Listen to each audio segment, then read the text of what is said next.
So tip number one was be patient. All right. Learning how to play the guitar is not a sprint. It's not even a marathon. Okay. If you really want to master the instrument, this is a lifelong pursuit.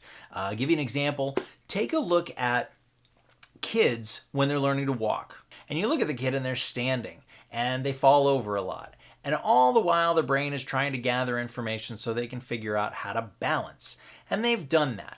Then they start cruising, right? They start taking a few steps, and usually with the aid of some small piece of furniture or something like that. Then they get a little bit more skill, they get a little bit more confident, they start moving away from that furniture, they start taking their first unassisted steps, and of course they fall down a lot.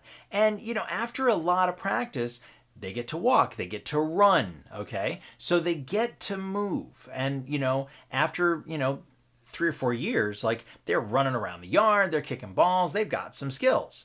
But even at this stage, if you look at a 4 or 5 year old kid running, you can see that all of the functions are basically there, but none of the finesse. Okay, when a kid kicks a soccer ball like that up and down the field, there's not a lot of aim involved, for example. That's a skill that they develop later. And, so when you compare a child running versus, say, a professional runner, right, there's a very big difference. Both of them are functional, right? The 4 year old can clearly run, but the professional runner or the professional athlete can do what they do with a certain amount of finesse, usually a lot of finesse, and they can do it for long periods of time.